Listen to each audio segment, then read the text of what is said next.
It's medieval madness! Across the cylinder, as we enjoy an episode full of new conflict, new people, new cities, and new memes.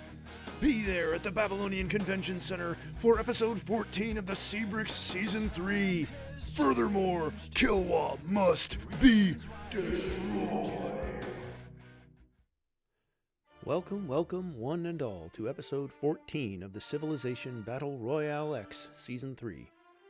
I'm your host this week, ECH, longtime patron and fan who does the dumb history posts and stat sheets each week. Sorry for all the feed clutter. With the cylinder more filled up than ever and the game solidly entering a mid-game stage of play, pressure is mounting more than ever on some rumps, and you can expect even wackier international diplomacy. All this and more, only on the CBR network. I'd like to dedicate this week's OC slot to something a little different from usual, but very much deserving of appreciation. Our two lovely community audio narrators, Iniokel manning the power rankings, whilst Doc Ito is presumably feeling quite awkward right now reading this. Brother, you're not wrong. Thank you both. Your community service has been exceptional. Speaking of vital community members, would we even have awareness of tiles beyond our own spawn points, if not for the valiant, venerable Varea and their marvelous maps? Look at how little blank space remains. How much will be gone this time? Also known by the names the Club of the Perfect or the Generally Wonderful Committee, the Civ Battle Royale Ko-Fi is a very exclusive group of elites, now offering membership for low prices. Author assumes no bias in this advertisement. To add some variety from the continual first place Tuva achieves, this week the PR slide highlights our biggest change in rank, Rio de la Plata's 12-rank tumble as it faces war from all angles. Some think this could be elimination territory. Others think this could peter out quite easily. Let's find out. We begin this episode proper with a shot of the continuing major conflict of North America, the Cree-Kwakuaku War. The artistic coast huggers have had the worst of the fighting thus far, but a promising force continues to batter Essapit and should be able to take it quite easily. A Cree settler could either be heading south beyond Loon River to continue settling the plains, or is making a daring, foolhardy even, attempt to resettle the site Saxis once sat on, which would make the initial raising quite pointless, beyond cruel pettiness. Last episode showed the Cree as a noble-dominated monarchy, so I wish John Stuart Mill well as he tries to set up a foundation of liberalism in Poundmaker's kingdom. From one ongoing conflict to another, the Imbarara conflict has left both sides looking pretty spent, in my estimation. Kilwa has maintained their vital naval advantage, helped by beelining Tex to grab Compass some episodes back, and thus field galleasses to pepper the city and coastal enemies. But Uganda equally holds a slight land advantage. Ultimately, this war has just dragged both combatants down, and now just about every neighbor seems to have some credible, worrying presence on the borders of both sides. Well, maybe not Botswana, as much as I hate to admit it, as a huge Khama fan, whose invasion of Kilwa is pretty plainly a distraction at most. We've received word from the still somewhat confused but trusty Agent Semiramis, this time from the frosty Bering Strait outpost of Gaochang, a place so remote they say a walk-up town risks you falling off the cylinder. Can't say it would be my first choice of travel destination, but hey, it seems quiet at least. Expect a decent amount of slides checking in on agents throughout the rest of the series, of varying uniquity. Things are not going well for Aguinaldo, as his capital and only remaining city has already taken some damage from a sporadic blockade. It's hard to judge the chances of elimination from this one slide, as Indonesia's core lays not far away, and they specialize in quick naval transport, so reinforcements could easily come in. Plus the Wiradjuri and maybe even Ainu could provide units to the struggle. I'd honestly give Indonesia 60-40 or so odds, excluding a needless early piece. Luzon has plenty of bowmen on it, but triremes can pack a surprising city capture ability in this stage of the game, and a single pikeman landing on the shores would do good damage. To the left of the slide, Yang's progress eliminating Cambodia seems far slower, but I wouldn't discount the potential for sheer troop volume to win out in the end, if attention is actually placed on the war. The peoples of the Irish Isles' Northern Highlands were a hardy, independent-minded culture, albeit one that could never claim much in the way of a united political culture, so divided by clan allegiances and tough terrain. Most were quietly resigned to eventual subsumption into the domain of Patriarch Collins, or even to resist and join up with the relatively new and militant forces of Brandenburg's empire. None could have predicted their true fate when one fateful decade in the mid-1100s, a fleet of ships arrived on the rocky shores and outpoured a strange, loud peoples from across an ocean. They were the most curious folk, but generally inoffensive to most. They wore bright, garish colors, even to the most solemn parishes and groves. Many were older and hefty in stature. They said they had joined a cruise to rediscover their ancestry, that they were all certain they had there, to the total befuddlement of the Highlanders, whose only tales of major transatlantic crossings were centuries-old accounts of the Comanche settlers, whose resemblance was far different. They spoke in a nasal accent alien to the locals. Multiple scuffles broke out when these travelers claimed elite clan ties, or even adorned themselves in clan patterns with zero thought to the significance of them. Every village they descended upon was swarmed for days with these strangers painting canvas after canvas of everyday scenes and objects. Finally, one thrifty village leader on a picturesque stretch of northern coast sold land to many of the older couples who wanted to spend their retirement here, and only a decade later would realize their mistake as both their families and even more strangers who had heard this place was swell from friends arrived on more and more ships. They called themselves Americans, and they were here to stay. Baltimore is the most exciting new settle, but actually far from the only one, as Collins seems to have decided now is the best time to go on a settling run, as opposed to, the early game, when land was widely available. Kilkenny on the Severn and scenic Tralee on Ireland's west coast, alongside the new conquest of Oviedo in Brittany and the potential of one more Irish settler currently around Devon, all add up to quite rapidly beef up Ireland's core. Add in a sufficiently dense army in some areas, and a modern pikeman unit on the field. By no means a major power, but definitely taller than the average civ and deserving of their continual middle-of-range rank. The final settlement of note is Greenland's expansion of Christianshavn on Ireland's southern tip. To my mind, an ill-advised settle, especially in a pre-ocean sailing stage of the game, where Hans has no ability to reinforce it. Ireland could definitely take it if they desired, although waiting for recovery from the Castile War may be best. Faraway top-tier Tuva chooses to be cruel today, and declared war on the Philippines, an utterly meaningless yet unpleasant gesture.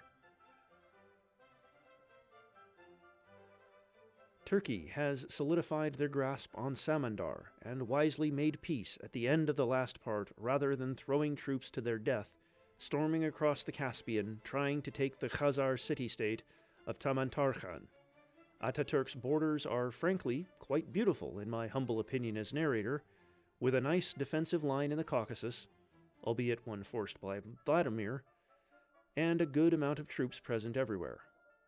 Bulan's status is a lot less hopeful, boasting a whopping 5 tiles of land and 3 total military units. True, the position of the city on what I believe is the Garabogazkol Basin, try saying that 5 times as fast as you can, and the regional border war does add some defensiveness, but I still imagine the Permians or Afghanistan could finish Bulan off without much trouble at any point right now. Dangerous times for a very waylaid civ. Following up on their string of naval successes on Jose's cities just off the coast of South America, Allende has a mixed naval and embarked squad pointed squarely at Mendoza on the Falklands. Allende's straightforward and very un-AI-like competence so far has come as a total shock to just about every observer, especially given his near-pacifist reputation prior to this game, and I fully expect Mendoza to be adorned in deep red before the end of this part. Brazil and the Incas' declarations of war seem to have pulled away or destroyed much of the defenses we saw outside Buenos Aires, both at land and on sea, although I'd like a clearer battlefield view before predicting the scale of defeat Rio de la Plata faces.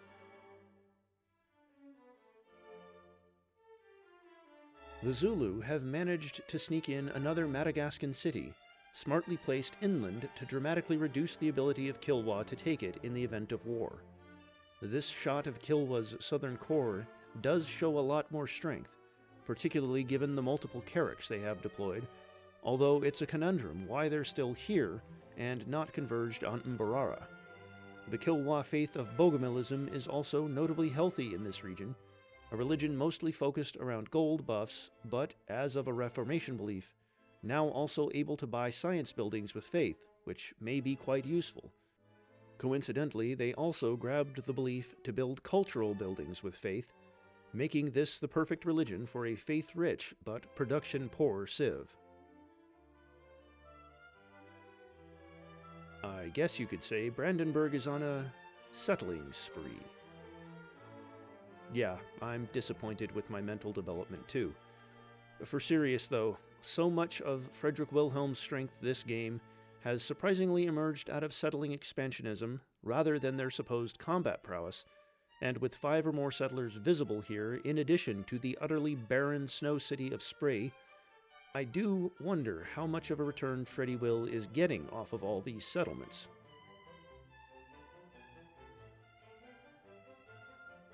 For a civ whose specialty is settling near deserts, I think Iritaba may have forgotten that beyond being flat and endless, deserts should be dry. Jokes aside, the Mojave are set to own all of Hawaii besides the actual island of Hawaii, which Ming claimed early. All going well, these could be pivotal forward bases for trans-Pacific operations by the late game, but equally, these could end up under-defended easy pickups for another Pacific power, like the Inca, or an actually active Mori? Speaking of Mori, they've actually settled more of Honshu and have another settler ready to go further. With the grace of Mount Fuji realized and exploited, will Mori surge into an active and powerful player? Probably not, but hey. As expected, Essepit falls to Willy Seaweed's forces, and without a major movement of Kree troops, shouldn't fall back anytime soon. Obviously, it's no replacement for their other losses, but it's a silver lining during an otherwise quite bleak war. Bad news hits the already beleaguered citizens of Brazil as the Muisca declare war on them, adding to the list of South American conflicts. I have to say, this continent has felt more active this season to me than it has in almost any other, at least at this point in the run, although recency bias could be a factor. Anyway, near Recife, this war simply means some free experience for the shoreline bowmen as triremes potter about, but give a thought for the unfortunate citizens in Brazil's remaining Caribbean holding. Meanwhile, Robert Guiscard, perhaps seeking a distraction from the negative 80 gold per turn black hole that is the Norman economy, declares war on Kilwa. Ah, speak of the devil. Here's that Caribbean city, and, yep, would not want to be living there right now. I wouldn't call the yields of Jamaica this season a major gain for Muisca, but Olinda connects well into their core and would be a lovely first line of defense or even offense in any Caribbean campaign. Furthermore, sat in Hunza is their military UU, the Guecha, for the first time in this game as I recall. It's a longswordsman replacement that costs a bit extra in terms of maintenance, but in return requires no iron, starts with extra XP and gains XP faster, so pretty ideal for spamming and grinding in rough terrain if used.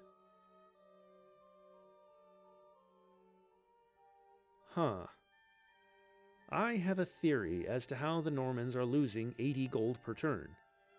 If I were in Robert's shoes, I'd probably gamble on war with Yugoslavia to utilize and simultaneously reduce my forces, hopefully grabbing Titograd and the Saharan outposts, but it's still a risk on the land front.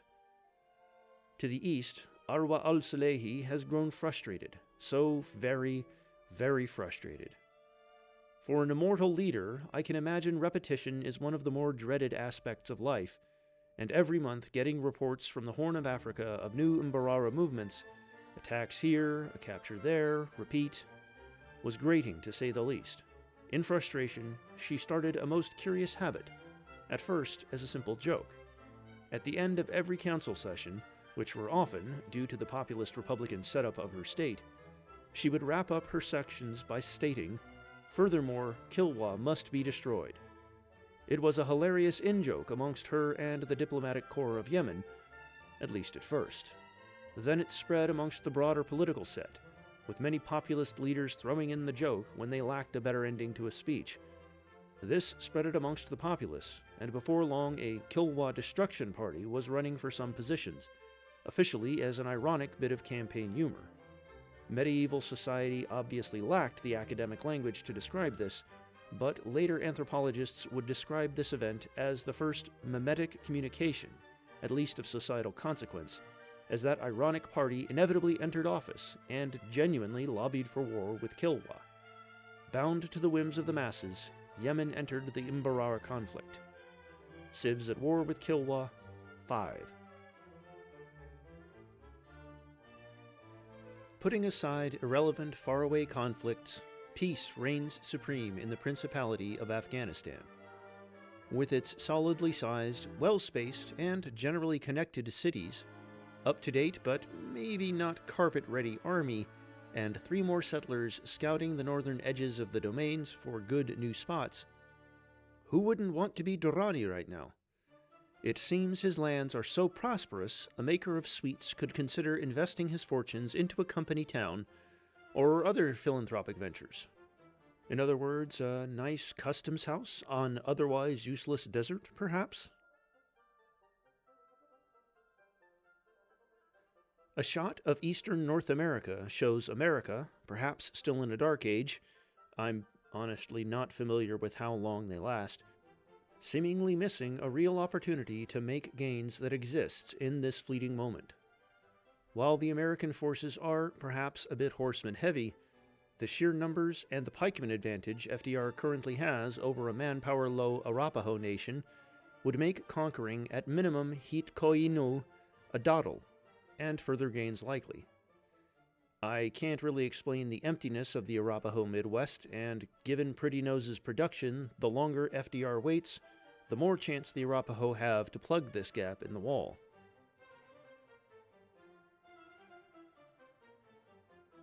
The Amazon continues being Raoni's astounding shield, as the Inca fail to land any blows on Kuban Kran Kren. With a bit more of a defense force raised this time, only a horseman currently positioned to be able to do city damage, and the new distraction of Rio de la Plata to the south, I truly suspect Tupac Yupanqui won't be getting any gains here, although I have been wrong about the capabilities of Kayapo before. Over in Southeast Asia, Olive Yang watches their capital proudly from their new center of governance, Hofburg Palace. I had to do some Discord networking to work out this exact wonder and its effects due to my unfamiliarity with JFDLC. Big thanks to Lax and Explosive Watermelon, you gals rock. But beyond starting a golden age immediately, it increases the max sovereignty of a civ by 10% and unlocks, perhaps immediately switches as well, not sure, the HRE government type. As amazing as that would be for lore, my investigation suggests this government type is focused around city-state friends and allies, so perhaps not the greatest CBR match. The Incan Polynesian Dominion, continues to be an impressive sight, especially Tumebamba on 17 population, although I do have to wonder about the real productive capability of all these cities, much like Brandenburg earlier. The good spots must be drying up quick at this point, as I suspect Wiradjuri is imminently plopping down another city in the top right of this pick, while Tupac rushes out a further settler to go somewhere. Anywhere. Timorese society and the wider Aryan religious community is currently enraptured in passion, or virulent arguments, about the esoteric and mystical writings of Moses de Leon, who claims to simply be repeating the lost words of former prophets, to the skepticism of many critics, but regardless of support has somewhat undeniably kick-started a vigorous new branch of Aryanism known as Timbala, and new followers with it. Putting aside my Great People fanfictions, Timor-Leste continues to astound in comparison to expectations, although some new activity wouldn't go amiss, especially as their neighbor Indonesia wakes up. Sometime during the last part, Gusmao quietly settled a new city, Pantai Makassar, and it looks like they have another settler going somewhere, which is at least some forward momentum. After 40 years of speculation on the sub, a ragged career is picked up by an expert team of mountaineers, who chart a treacherous path through the Forbidden Mountains and the Lake of Frigid Doom, protecting the existence of the sub from external threat. About half of the team survives the trek, but more importantly, the report is delivered. Agent Semiramis has discovered the shocking news that Bumin Kagan is apparently a bit of a dunce and totally thinks his empire could beat up Ali Rani's empire. The report is burned and never spoken of again. Unsurprisingly, Semiramis was recommended to move on from the frostbitten hellhole of Gaochang fairly soon after this report arrived. The sub soon received confirmation she was positioned in one of Afghanistan's important Himalayan positions, Sheberghan. In a position so much more connected, surely juicier intel awaits the sub. This shot also offers a partial view of the much-anticipated World versus Han War, an international development that sparked plenty of anticipation at the end of last part, but really seems to not have gone much of anywhere, at least from what's visible here, in one of Wu's weakest areas. I'd wait for a better view before making full judgments, but at present some minor peppering of Zhuoxian is not going to cut it.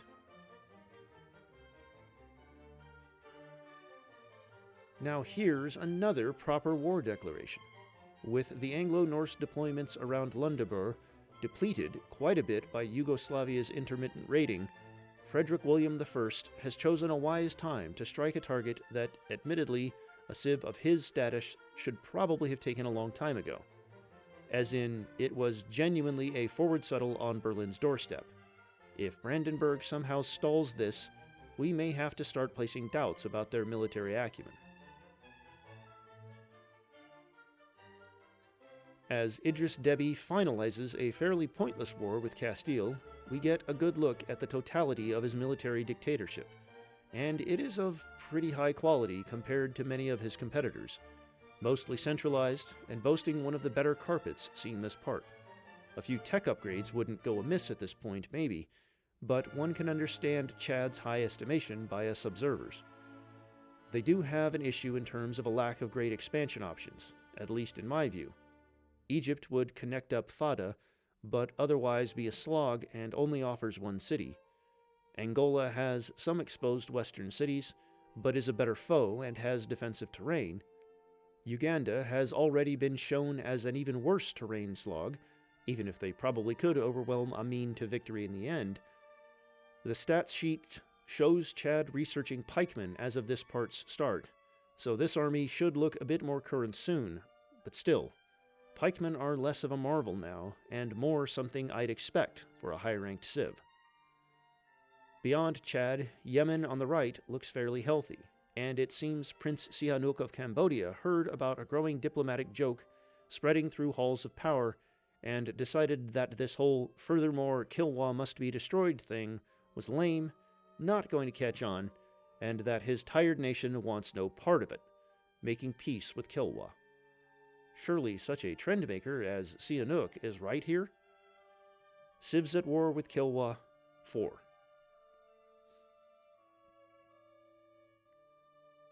Mendoza is put to the flame, hopefully only for a moment, but perhaps permanently, as Chile's mixed fleet army combo effectively worked its magic. To my understanding, that leaves Jose with one further city on South Georgia Island and their diamond-shaped 4-city core. How many more bites will be taken out of this dwindling empire? The Incan contribution to the war seems to have faltered, but Brazil and Chile seem to have succeeded in sinking much of the once impressive home fleet outside Catamarca and Buenos Aires, and a focused push by Allende could definitely achieve the capture of Tucumán at the least.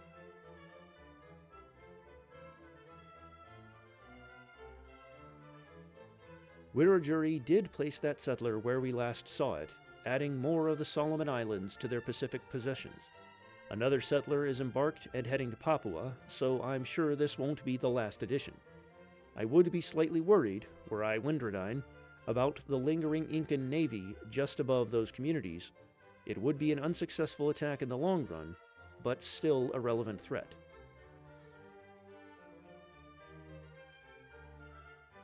Olinda falls, perhaps even faster than I initially expected, but ultimately to no surprise. With plenty of ships remaining, and the Tundama Canal, which I forget if someone noted, ensuring naval production on both sides of the continent, can be combined, the question is when Muisca will feel it has the strength and advantage to attack either of its neighbors to the north. The Caribbean empire America has crafted isn't overly defended, but war with FDR risks waking a sleeping giant in terms of forces and productive capabilities back in North America, whilst Central America has been a write-off of a civ since the early episodes, but has a half-decent carpet as a shield.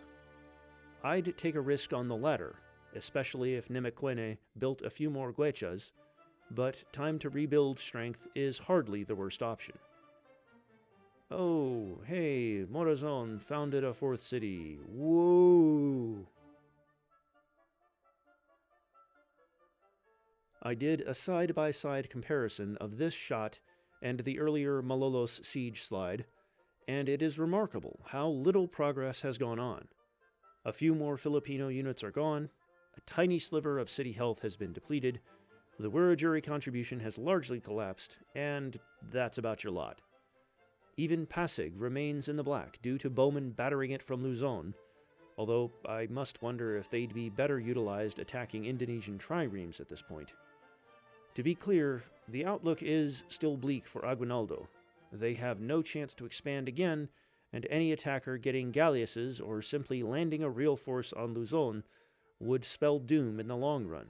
But if they can last until a peace, they may achieve some respite.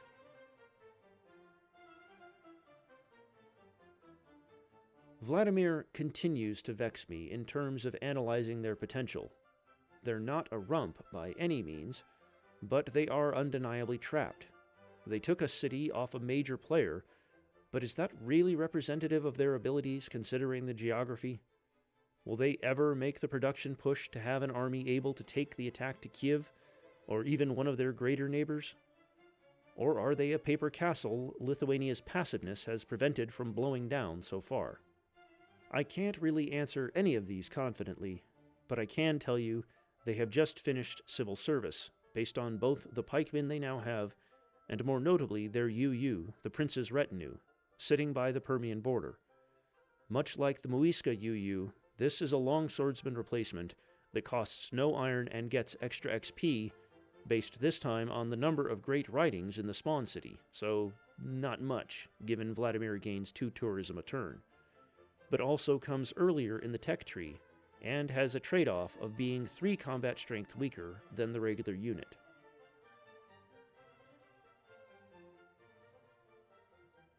Considering the decent amount of clamor about Han and the wars they've entered, from this perspective it is looking fairly sleepy, I must say. Maybe the northern frontier with Tuva is more action-packed, but from here, Kokang's efforts look half-hearted at best. Rumor is the commanding general, Jose E. Diaz, often falls into depressive spirals, wishing he had been born in another place and another world, somewhere equally jungle-strewn but more Paraguayan, whatever that word means. Poor bloke. This view does give a decent view of the many UI poppy fields Kokang has placed, those little circular things that scatter the landscape of Yang's lands. In case no one has explained these before, they're a fun feature that adds spawns for an opium resource for every one you build and boosts the tile food and gold by 1. More available through city-states, but obviously that's not a factor here. But remove all other yields. Ah, a view of surrounded Sorimo, in contention for the cheekiest founding of a city in CBR history. The fact Mali hasn't moved on it speaks volumes for their character in this game, and I doubt Angola's army of workers outside Lobito could do much to stop it. Seriously, that's a needless amount of workers. What a production sink.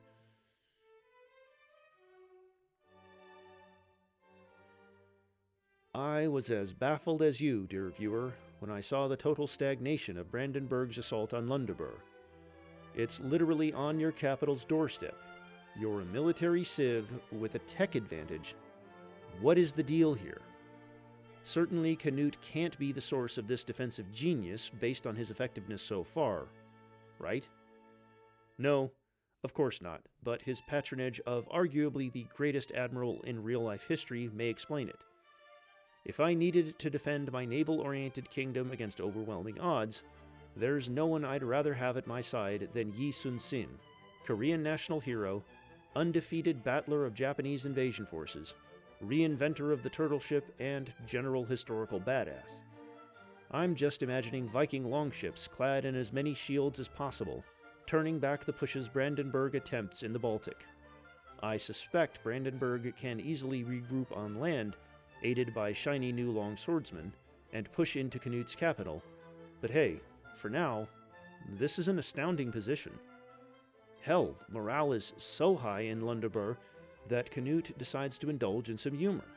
At the end of a passionate speech lauding the defense of their homeland, as the crowds roar and expect some patriotic slogan to finish it off, Canute raises his arms over his head and declares, "Furthermore, Kilwa must be destroyed!"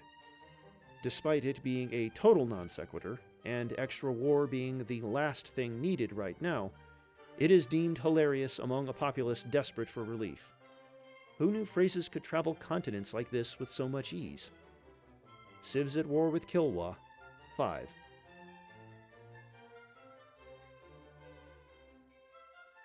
Another angle of South America gives a more current view of Rio de la Plata's northern front, which I'd describe as being in an unstable hold.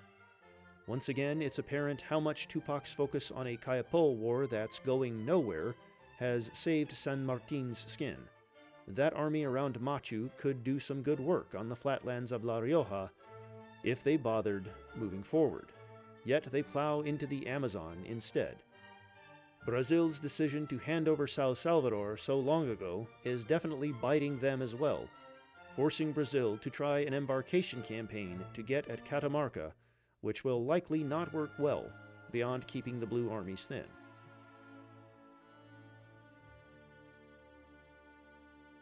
Spurts of red and green numbers display the degree of violence that has gone down between the Irish and Castilian navies.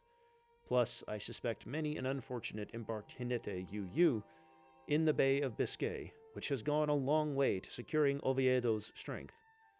It's long been said in real-life history that the British Navy worked as a wooden wall against the continent, and you can see the same mechanics in progress here.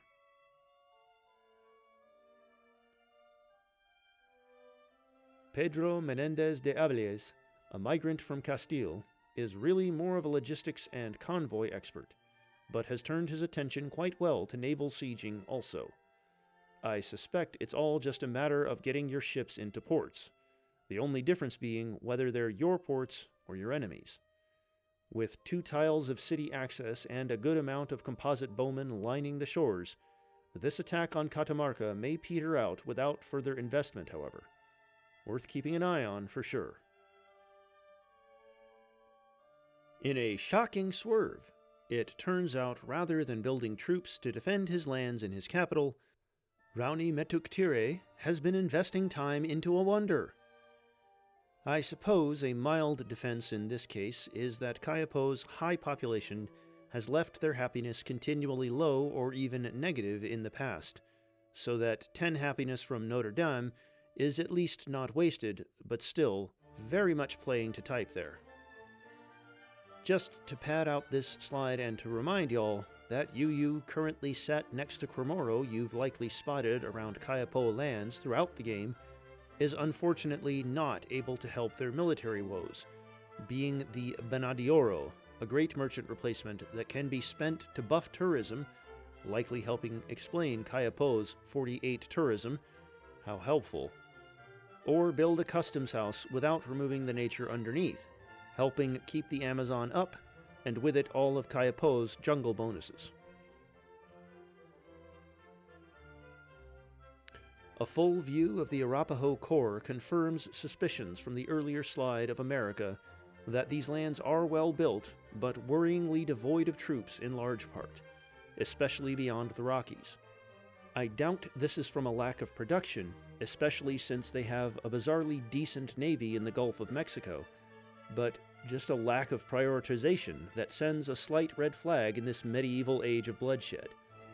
Perhaps looking to boost their credentials, Pretty Nose has piled in on Rio de la Plata, but from a continent away, I doubt this will see any violence at all, save maybe an unlucky scout, perhaps. I guess Poundmaker felt he should never be one-upped by his southern neighbor, as the Cree join in on the Rio de la Plata coalition. On the slide itself, Afghanistan has added another great spot to their empire, an outpost in the center of the Himalayas called Farah. Given this, Afghanistan's central UA concept is that enemy units take damage within their borders when on hills or next to mountains, the value of a settlement like this should be clear, especially when placed beside two key rivals in Kokang and Bengal.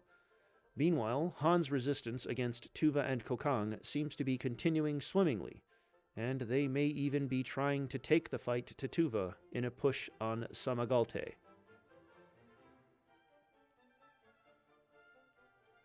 As the notification board shows, Allende has taken a merciful stance and made peace with José de San Martín, concluding a war that came as a surprise to many of us, but has proven an unmitigated victory for Chile.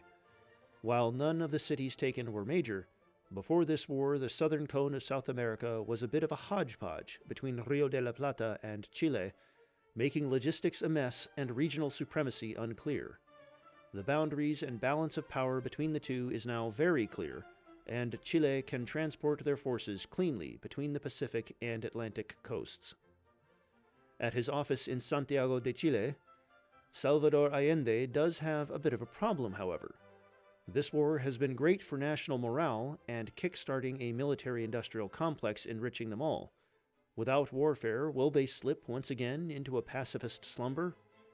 He needs a new war, something the people will like as well. But against who? Tired, he sits back with the manuscript of the latest diplomatic reports, as well as cultural developments, when he reads of two faraway nations, Yemen and the Anglo-Norse, declaring war on another nation, Kilwa, based purely on a joke that amused their people. Hell, scratch that. Apparently Isabella repeated the line as well and joined in. With inspiration in his head, Salvador begins writing a celebratory speech with the last line decided first.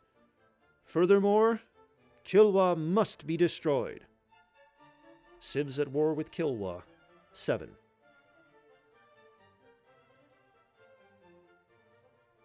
A pan slightly to the southeast confirms that of all the Rio de la Plata colonies, Chile didn't get South Georgia and the Sandwich Islands.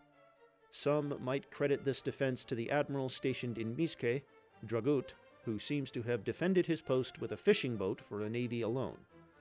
Truly deserving of the epithet, the uncrowned king of the South Georgia and Southern Sandwich Islands.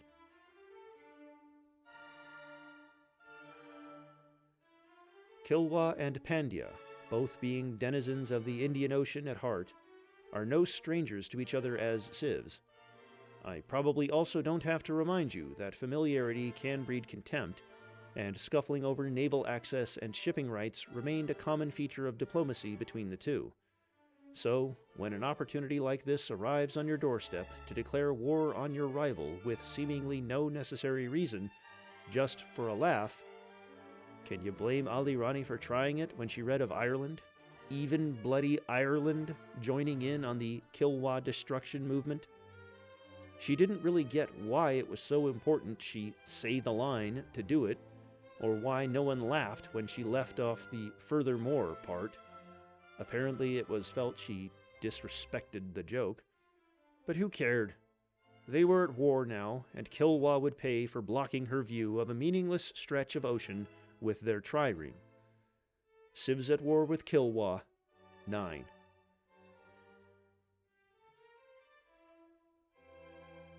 Right. This is why it's good to have a full perspective of war fronts before judging them. From this angle, the Tuvan war machine is much more visible, with a healthy mix of unit types that I feel should be easily battering down the gates of Chengdu and Karakoja. The problem being that so far, they haven't. Maybe Wu of Han is throwing just enough units and production at the border to hold back the amassing army, or maybe whatever blessings of protection Kocho made to survive so long persist in Karakoja. Whatever the case, Han has held on so far. Let's see if they can keep to that. In the anxious capital, the expressive painter Martin van Heemskerk is planning a grand trip to Kaipo, mesmerized with the idea of painting ancient world wonders. At the same time, Nemekene of the Muisca decides to be a transcontinental adopter of the popular "Furthermore, Kilwa must be destroyed" meme, reveling in the adoration of his people from his golden palace. Civs at war with Kilwa, 10.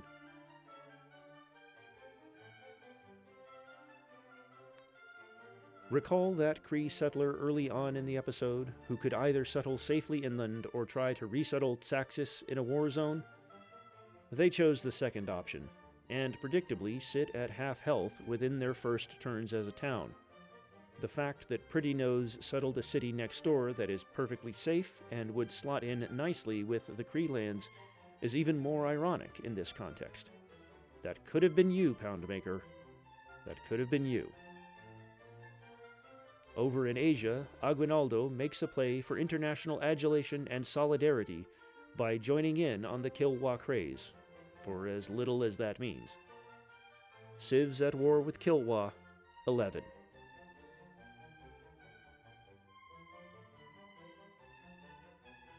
The command crew of the sub, headed up by the great troubled immortal victors of CBR's past, wait in silence as a report from Agent Semiramis is expected imminently. These people, more than anyone, understand the importance of keeping an eye on the front runners, and especially hope to understand them well in the event they actually win. You do not want to get Pedro and La Tilawadlin started on the topic of what temperature setting is comfortable for a lounge. And this Durrani fellow seems a decent pick for success at this stage. What machinations of his mind will be revealed by this report? The courier hands it to La Tilawadlin, who reads it quickly, stone-faced. He passes it silently to Abd ar-Rahman III, who passes it to Pedro, and finally it is passed to Nebuchadnezzar. It is a short note from Durrani to his head speechwriter. Saw Guzmau's version of the Kilwa meme and raffled. Can you write me some hilarious new version of "Furthermore, Kilwa must be destroyed"? I can handle the military prep, I just really want to get the folks laughing. The report falls from Nebi's hands, and he sighs. Civs at war with Kilwa, 12.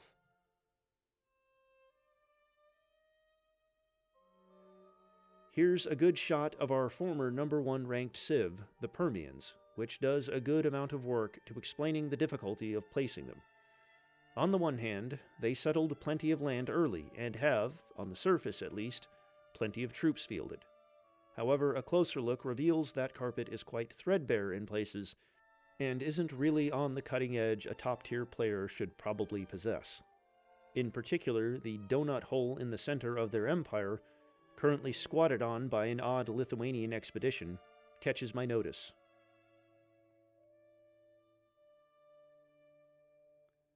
A quick check of the last section of the government screen reveals no changes from last episode besides Vladimir being dominated by the bourgeoisie rather than the clergy, but is probably here mostly to note that dictator Windradine now fashions himself as the Crusader. Sure, mate, you tell yourself that.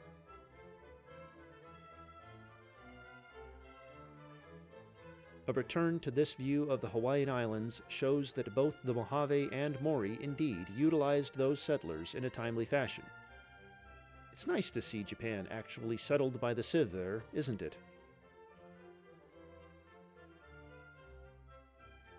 Unless I'm missing something, this slide seems fairly reminiscent of just 6 slides ago, so I'm not too sure what to add. The Kokang push has collapsed a bit more. Tuva still looks terrifying without actually hurting any cities, and I'm still personally rooting for a Han victory, at least against Tuva. I suppose this shot does at least do well at showing off the pleasing breadth of Han China, from Manchurian Chengxian to Jianping, as the tip of the western frontier.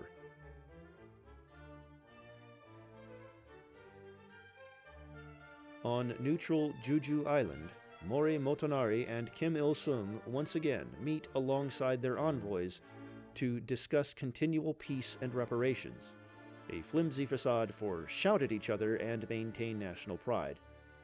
It was frankly tiring for both of them at this point, but centuries of conflict between the Mori and North Koreans demanded such belligerence. So, when Kim Il-sung stood up in the middle of a particularly dreary session and declared, "Furthermore, Kilwa should be destroyed," his entire diplomatic corps stood up and laughed, some out of genuine humor, and some for fear of their reputation if they didn't, while Mori lunged forward over his table and accused, "You stole my bit! I was totally going to say that first!" This prompted a whole new diplomatic row and an early dissolution to the conference. Civs at war with Kilwa, 14.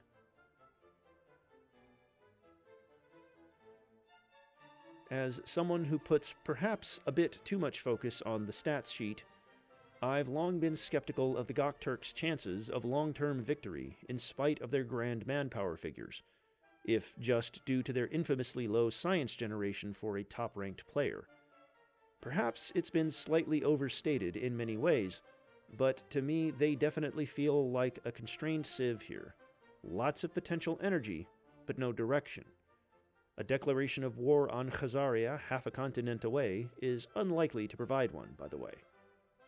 To the immediate east, Shakushane of the Ainu must have received word of the Juju conference and felt left out, as he half-heartedly forces the Kilwa meme into a state address to declare war.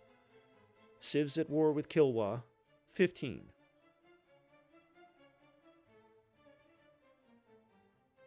Speak of the devil, it is about time we checked up on Kilwa, whose Foreign Office officials are assuredly very frustrated with the world for ruining their built-up ties over a 5-word sentence that wasn't even that funny. The news that 2 more civs, the Kwakwakuwaku and Masagete, have joined in on the meme probably hasn't brightened their day, nor the fact that Yemen seems to have a genuine force building up to the north. Perhaps in response to the declarations, a naval investment program has clearly commenced, with melee ships either being bulked up from triremes into carracks, or in a unique expression of Swahili culture, becoming dhows. To clarify, dhows are Kilwa's UU caravel, and unfortunately are designed around the premise of faraway exploration more than combat next door, being cheaper to produce, getting an extra movement point, starting with the supply promotion, which lets it heal outside of borders, but in return losing 4 combat strength. Civs at war with Kilwa, 17. As turn 186 rolls around, decent progress has been made on the Malolos front. With the composite bowmen on the south of Luzon whittled away, pikemen landed, and Indonesia seemingly committed with spare triremes to the taking of Aguinaldo's capital. That being said, I wouldn't say the fight is over for certain, and moves such as the building of a trireme in Malolos itself will definitely help. But the clock is slowly ticking for the Philippines if they can't negotiate a peace deal in time. In other news, at the bottom of the slide, you can spot a new Timor-Leste city on Sulawesi's north coast, if I'm reading the geography right. Durrani makes good on his reported desire to commit to the Kilwa meme, supposedly doing so in a high-quality musical remix fashion that has truly advanced the cultural field. Morazon of Central America also declares, while the Inca and Kayapo finally make peace, which may open up new focus on the war with Rio de la Plata. Civs at war with Kilwa, 19.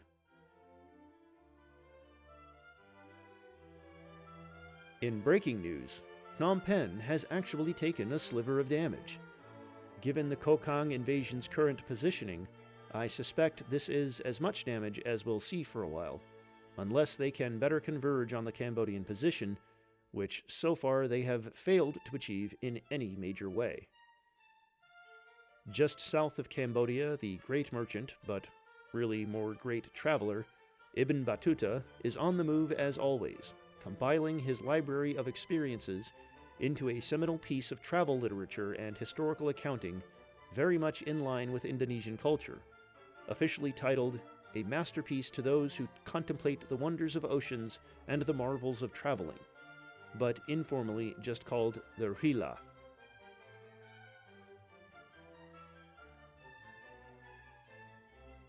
As could be expected, the Kwak Waku Waku managed to capture the foolish settle Cree lay down for them, and as an extra middle finger, have even staffed it with an iconic Hamatsa dancer, dancing over the graves of the garrison. Poundmaker definitely has enough forces nearby to take the city back, but it never does well to assume competence in matters such as this, and regardless would just permit a flip back.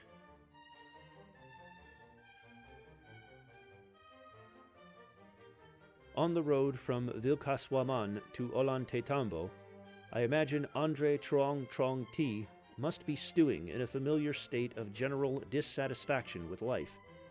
He'll go down in the Incan pantheon of genius machine constructors, and could end up setting up a manufacturing compound that lasts long after he's gone, or perhaps oversee a special project for the government. But, much like Diaz earlier, T must feel he was born in the wrong moment, albeit more time than place. Some age with more advanced materials than stone and wood, and perhaps even some otherworldly spark that powered everything. Hey, at least he won't be going to the Kayapo front line anymore. In the first moment of impact for the Kilwa destruction movement beyond the death of a random trireme or scout, Yemen have broken the script of the Imbarara War by flipping Kilwa's flip. Given Yemen remains at peace with Uganda and actually has a navy to combat Kilwa's, less advanced but fresh and larger, the end result of all Mbarara's conquests could fittingly be neither of its primary civs in the end. Although, let's see if Kilwa can flip it back first. I'm not sure whether those triremes outside the city are Panyan, in which case they're actively fighting Swahili reinforcements, or Zulu, in which case they're just peacekeeping.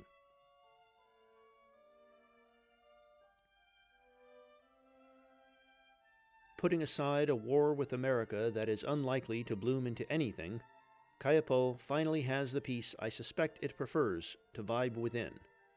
Of course, because nothing can be simple with Kayapo, they pull an ironic twist for us viewers by finishing research on machinery, and as such, being the first civ I've noticed to field crossbowmen, just as they do so. Alongside the trebuchet and Kuban Kran Kren, I think I've noticed some already, but still state-of-the-art tech, they have a peak medieval army when it comes to ranged, the moment they can't defend with it. On the other side of the peace deal, the Inca have no excuse now not to go all in on La Rioja, a capture which would also really help connect Sao Salvador into their lands properly. Come on, Tupac, rock their world. Huh. I should have checked ahead a slide, as America also signs a peace agreement with Kayapo, leaving Raoni in perfect peace. The Caribbean in general is in a lull of action, formally divided between the two regional powers of America, who hold the prime property, and Muisca, who currently have the more impressive navy. Any war between the two would be a major contestation with the potential for ultimate ownership of the region to be decided. Ignore the half of Cuba Morazon owns. Although I'd be advising both sides to invest in more modern naval tech first.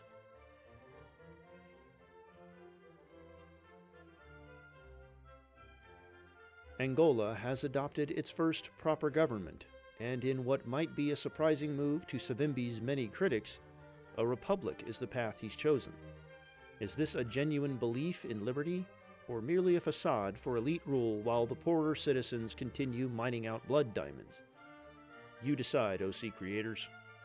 Whatever the case, Angola continues to look like a fairly strong, if not exceptional, wide empire with plenty of mid-sized cities and an army which feels underused, especially when he holds knights, longswordsmen, and even a crossbowman now, up near the Chad border. Can't wait to discover who officially got machinery first after the episode goes up.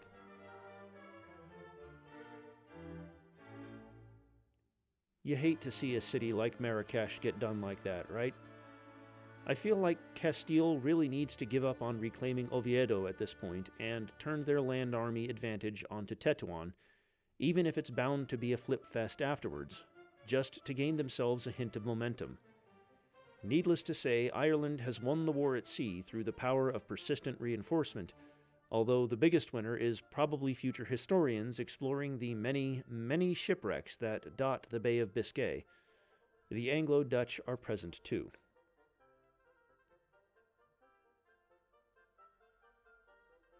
Darn, we moved away from that scene a second too early, just missing a coalition of mediocrity starting up. Sorry if I'm being too harsh, I'm actually a fan of the Anglo-Dutch. Just stating facts. As William III and Canute decide Saida al-Hurra needs to go. I really don't see this war achieving much, even on the Anglo-Dutch border with Marrakesh, not unless Tetuan decides to go far harder on the Anglo-Dutch than is reasonable and bringing much of their African army over, which, even then, would just invite more losses. On the slide itself, not much is happening on Aotearoa in terms of major game relevance, although Otto Wagner is doing some very forward-thinking Art Nouveau-esque architecture, which I heartily recommend you look up, if you're into that.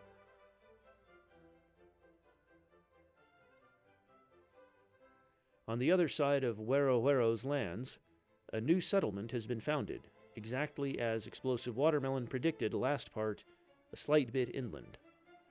In terms of Australian terrain, it makes sense to hoover up these last few bits of forest and grassland, although I do also have to worry about the security of these settlements if Wiradjuri turns their attention towards them. Sure, the city in Tasmania would probably be lost in turn, but that transaction isn't too bad for uniting much more of your home island. In the north, Yolngu continue looking too weak to do anything impressive, yet too strong for Wiradjuri to take. What a conundrum.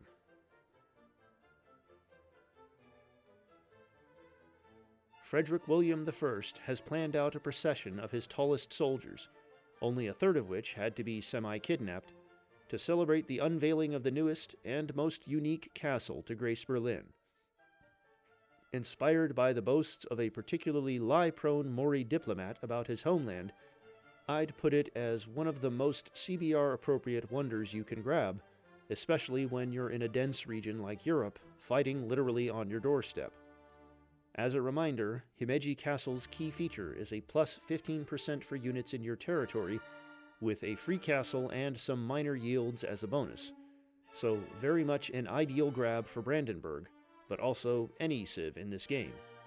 Considering Brandenburg also picked up the Great Wall, they are approaching Afghanistan levels of defensive buffs. The news from the Malolos front shows it once again in a state of stagnation for Indonesia, despite the best efforts of Don John of Austria, who really wished he had those galleasses so many civs around the world seemed to have. Man, if he had those, Don John thought, he could truly do something amazing. He swore it. Don't get him started on the topic or Turkey in general. He's weird about them. I suspect the lull in city damage relates to the Philippines getting a ship between their western sea tile and the Indonesian fleet, although it seems Indonesia is sending in a composite bowman to assist their pikemen, and Wiradjuri returning hasn't helped either. I do think Malolos will still fall in the long run without peace, but can't say if that'll be by the end of this part or not. The shambolic Cree-Kwak-Waku-Waku War continues on that theme as Poundmaker seizes back their city, but I fully expect Willie to return the favor soon enough. More interestingly, perhaps, is the army movement against Mani Utenam in the Yukon. Perhaps a bit too little to succeed, but the sheer chance of it happening is exciting. As many others have discussed, ultimately far too much has been meat ground into this war by both sides, although I'd say Cree is the bigger loser of the two when the potential of what they could otherwise be doing with all those dead units is considered.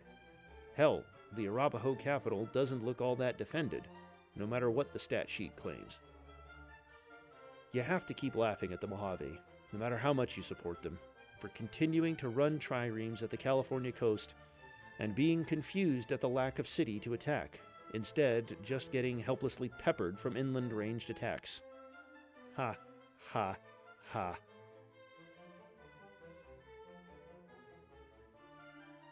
Yep, Afghanistan's core still looks nice and impressive.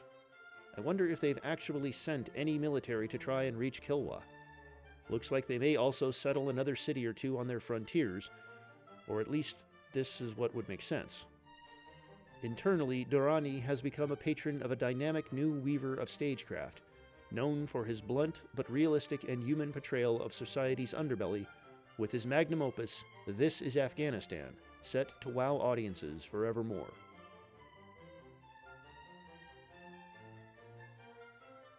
Two wonders constructed essentially at once. Oh boy. I'll move on to Timor-Leste's wonder in a decent few slides when we get a better view of it, but right here we have Turkey building the Grand Canal on a Black Sea city with no canal city. Oh dear. To clarify, the Grand Canal, as in the major artery of Venice in real life, is a trade wonder that provides you with a couple of great merchant points and critically boosts the gold output of trade routes both to and from this city. +3 for you, +2 for foreign civs. So it can very much boost your gold output should you place it in your key commercial city, especially since it incentivizes the AI to trade with it over civs' cities. However, I suspect Bursa, located around real-life Georgia, is really not that key trade hub, minimizing the slight utility of this gold-focused wonder in the CBR even further. Well, at least now in the lorebook there's a cool canal city on the Black Sea, I suppose.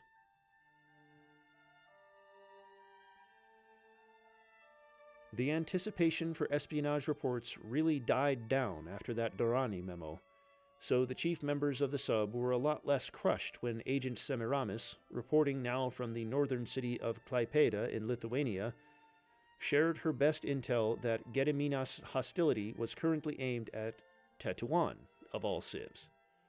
Maybe he wanted to show solidarity with his Anglo-Norse neighbor? Or perhaps recruiting a former queen whose life understanding ended in the classical era to be their chief spy wasn't the best decision the sub has made in terms of gathering the best information. Speaking of that neighbor, not only does Lundebur somehow remain untouched in spite of being surrounded and in range of a trebuchet, I'm serious, Brandenburg's war record is starting to really undermine my sense of threat from them. Canute has managed to reach one of his UUs, the Tinglid, one being currently next to Ribe. This replaces the pikeman and unfortunately boasts no real direct combat buffs, which would be lovely for the Anglo-Norse in their protection of their homeland. Instead, the Tinglid is designed to reward conquering, one being spawned for free whenever you build a courthouse, and additionally produces great general or admiral points when garrisoned in conquered or founded cities respectively. As such, Canute can only really get some extra great admiral points from them in his present condition, but something is still better than nothing.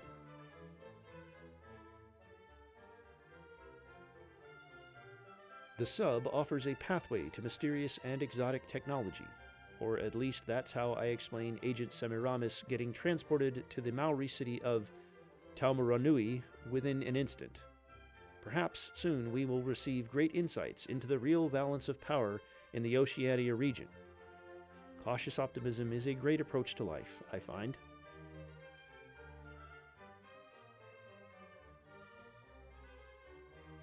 Lin Biao may not be my choice for best politician, but he clearly knows a thing or two about conducting warfare as he directs the campaign and further recruitment from a base near Cottbus.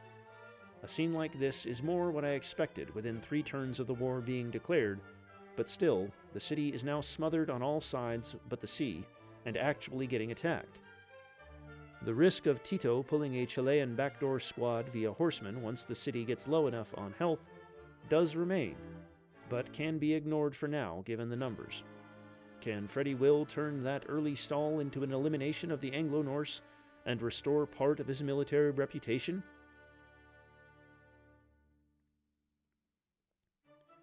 In Galway, a striking new gallery is attracting a radical hip crowd with its artworks combining everyday cultural icons with outlandish, almost mechanical presentation styles. Its director and head contributor, Andy Warhol, calls it the workshop, and given this is still the medieval art world, you have to wonder what bizarre creations reside in there. Perhaps he's even responsible for the odd floating seaweed off the coast north of Galway? He gets a lot of buzz from the more affluent residents of Baltimore, it must be noted. Beyond Ireland, Brandenburg continues their settling spree. Wait, I already used that joke, darn it. I guess you could say they're settlers like the essence of the place. You know what? Just ignore this paragraph.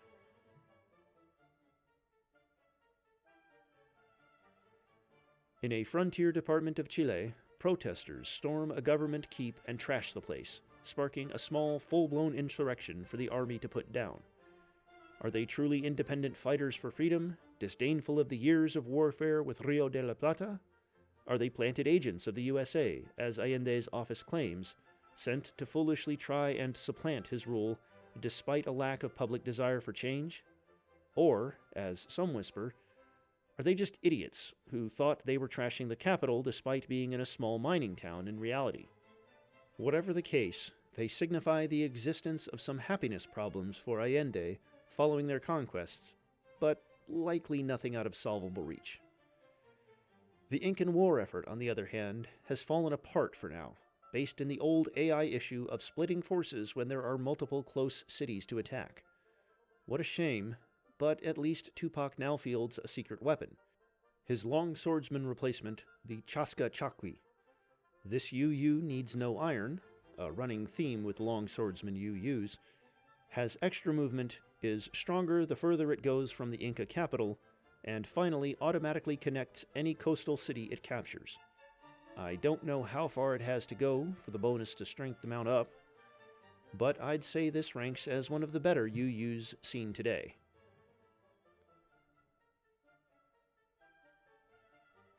Here's that wonder slide for Timor-Leste promised earlier, showing off the Great Mosque of Damascus, as well as just some fun details on their capital of Dili in general. Man, those coast yields are near pornographic, and it doesn't even have a seaport yet. Anyway, as you can see on the screen, the wonder itself has some slight science benefits, but mostly exists to offer the unique caliphate government type. Again, I'm uncertain whether they automatically become that government upon the wonder's completion, or if it's simply an option now. Unfortunately, I can't actually find any specifics on the mechanics of the caliphate government type, but I'd wager it either helps in spreading your faith, or rewards you for spreading your faith, which is a crucial distinction. So either way, Timorese Arianism is sure to be a cylinder mainstay. Oh, as for the sidebar content, Canute gets a hint of relief as Tito backs off from Lundebar for some reason, and Ataturk says the line about Kilwa to polite chuckling, more out of recognition of the ritual than genuine amusement. Man, it's been a while since the declaration. Must be getting pretty stale by now, huh? Civ's at war with Kilwa. 20.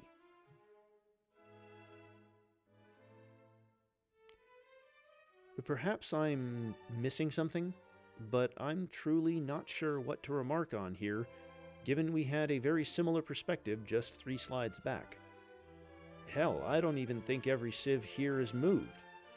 I suppose the showrunners felt the Angolan-Kiev War was just that important to the CBR plotline. Don't let anyone else know, but this is all very much scripted. William III is Koyat's nephew and has this in the bag.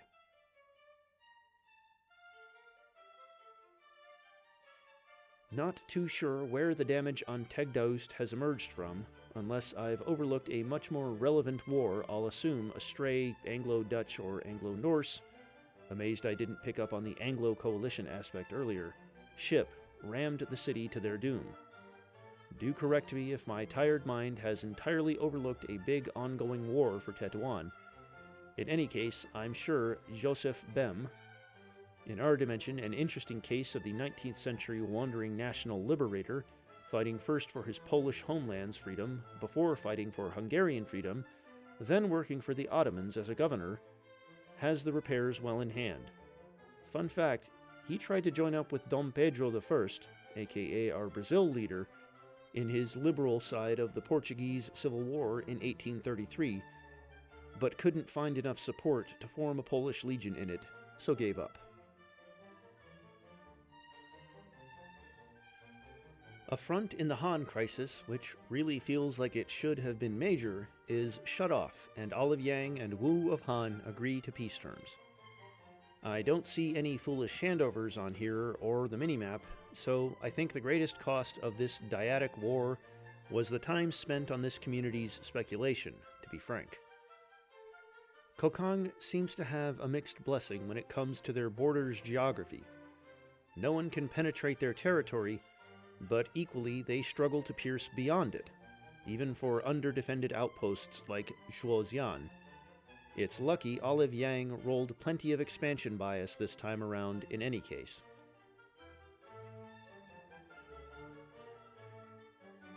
I do wonder exactly how a Kayapo Frank Miller in the late medieval era applies his trade. I'm imagining those beautiful monk-made Bibles, full of illustrious calligraphy and decoration, but full of ultraviolence instead. For those unaware, Frank Miller is a key comic book figure, known for his darker, noirish style and violence when let loose, alongside a somewhat controversial personal history. In this world, does 300 tell the tale of a ragtag group of pikemen heroically throwing their lives away to defend Bau from a gold-clad, demonic Muisca army? Amongst the sidebar content, I feel the North Korean Gokturk War ending is worth a mention, even if I frankly had zero idea it was ongoing despite their proximity. I guess that one Han city really does prevent movement there.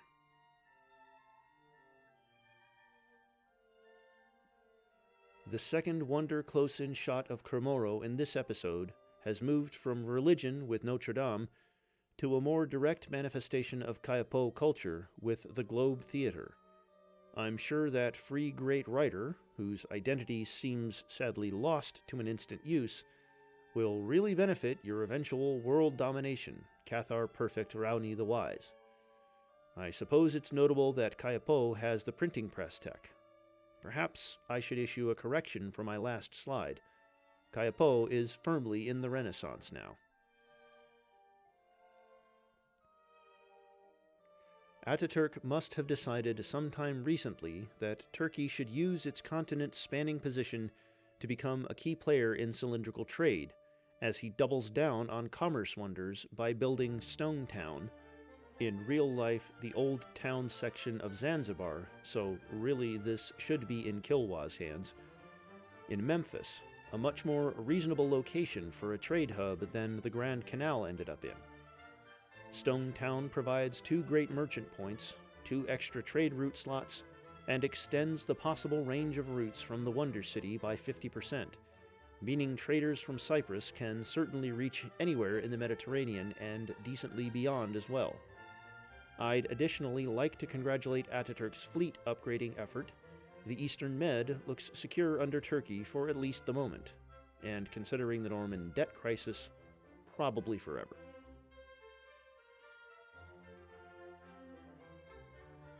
This viewpoint shows well how much one shared neighbor can prevent war from having any real impact, as Bengal declares war on the Ming, which will probably only really hurt the odd scouting ship or probing unit in Central Asia. Many, me included, have commented on the truly unique paradox Bengal presents, the definition of a caged tiger. On paper, they're a formidable player, but that paper is worthless when they lack any profitable expansion route beyond Pandya's small empire, and even that promises a slog. At least their possession of Carracks now means they should have a decisive advantage on the naval front, should they sensibly choose that path.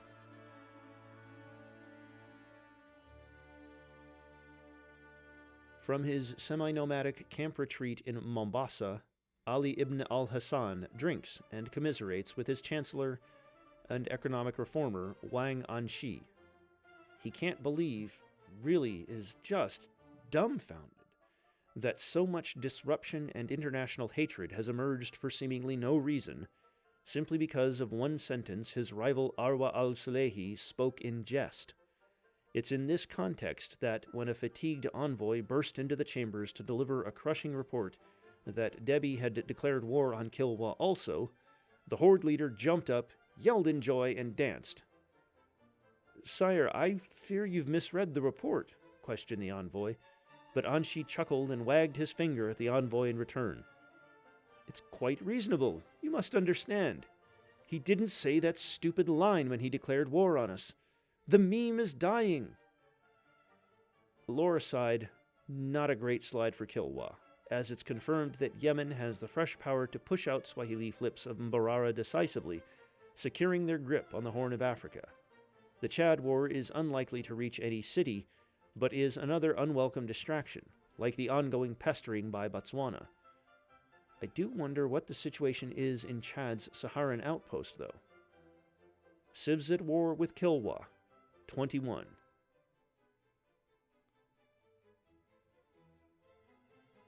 Themistocles is, as ever, advocating for his state to embrace their thalassocratic potential and build a navy ever better and stronger throughout the Greenlandic chain of North Atlantic islands and coast-hugging communities.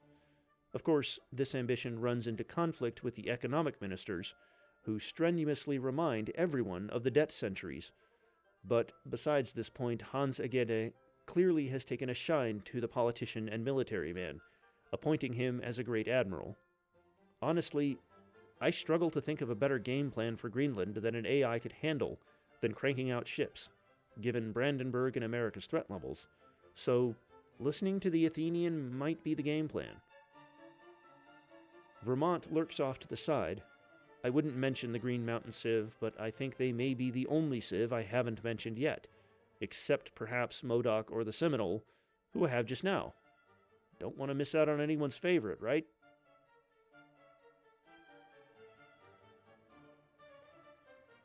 I don't want to call the protection of Lundebar doomed, especially as Brandenburg's propensity to mess up clear outcomes is well known, but the battle does seem to be trending in the direction of the Germans.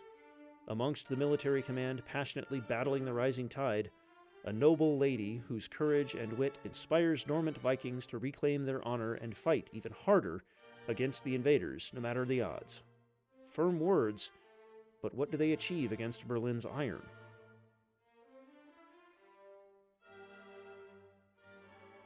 The celebrated director of the stage, Luchino Visconti, moves his troupe of actors from city to city, preparing to write and direct another neorealist historical epic.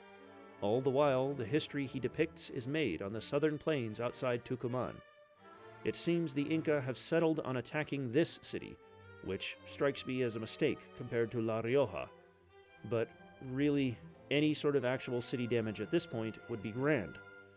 As this episode nears its end, I really must apologize to anybody who entered this page clamoring to see cities fall in both Han and Rio de la Plata, which definitely seems to have been the central focus of debate.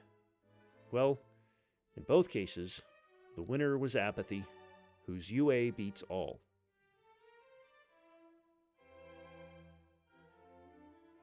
We end on a final Great People highlight spot, one of my favorite varieties of slide. Yippee! Devoid of cash, Robert Guiscard is paying Johann Christian Dahl in exposure for his many beautiful romantic landscapes of southern Italy and its memorable architecture. Someday he hopes to scrounge up enough tips and donations to move to Turkey, where patrons actually pay their artists, but without the magic of donation websites, like, as a random example, ko-fi.com/koyot, I fear he'll die a romantic artist's natural death of sickly poverty. How tragic. And on that bit of historically inspired shameless shilling, we've reached the end of this episode. I've been ECH, and I hope you've managed to stand wading through my waffling paragraphs, dumb lore, and pathetic jokes enough to enjoy your time here. Have a great day wherever you are. And this is your host, Doc Ito, with a quick shout out to the U.S. Air Force Band, who performed that little bit of music I played in the very beginning, and all my fellow Zoomies. Aim high, you magnificent bastards. Good night.